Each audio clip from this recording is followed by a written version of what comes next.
3. bölüm. Ким жыйында жетекчи болууну эңсесе, эң жакшы иш каалаганы деген калыс сөз бар. Жыйын жетекчиси жүрүм турумунда эч айыбы жок. Бир эле аялы бар, эстүү, өзүн өзү кармай билген, адептүү, меймандос, таалим берүүгө ийкемдүү болушу керек.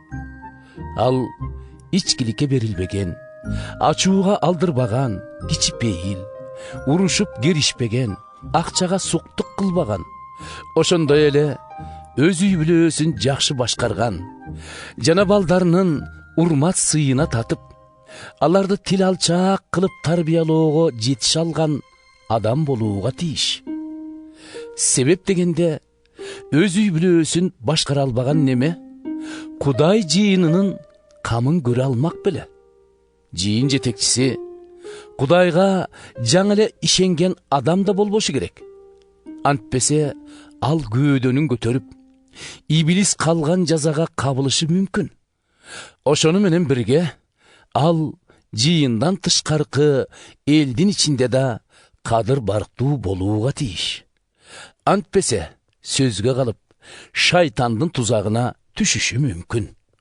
Ошондой эле жыйындагы жардамчылар да олуттуу, эки жүздүүлөнбөгөн, масчылыкка берилбеген, өз пайдасын көздөбөгөн, чыныгы ишенимдин аларга ачылып берилген купуя сырын бек карманып, абийирин таза сактаган адамдар болууга тийиш. Алар эң алды сыналып, сыноодон өткөндөн кийин гана биротоло жардамчылык ишке алынышы керек.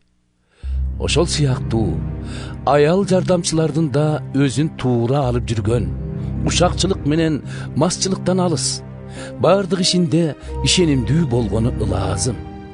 Жыйын жардамчылары болуп, бир гана аялы бар, балдарына туура тарбия берип, үй жайын жакшы башкара билген адамдар дайындалсын. Себеби жардамчылык кызматын жакшы өтөгөндөр эл ичинде да кадыр баркка жетишип, Ыйса Машаяка болгон ишеними туурасында да тайманбай сүйлөй алышат. Жакын арада өзүм силерге барып калам деген үмүттөмүн. Бирок ошентсе да сага ушул көрсөтмөлөрдү жазып коюуну оң көрдүм. Эми кармалып калсам да, Кудай үй бүлөсүнө кошулгандар катары ишенгендер өздөрүн кандай алып жүрүш керек экенин билгендей болосуң. Кудайдын үй бүлөсү бул тирүү Кудайдын жыйыны, ишенимдин тиреги жана пайдубалы. Кудай берген ишенимибизде улуу купуя сыр катылып жатканы айныгыс чындык. Ал жерге адам кейпин кийип келген, адилдигин ыйык рух далилдеген, асмандан периштелер көрүп аны, кабары башка элдерге жеткирилген, дүйнөгө ишенимдин нуру жанган, даңкталып, ал асманга кабылданган.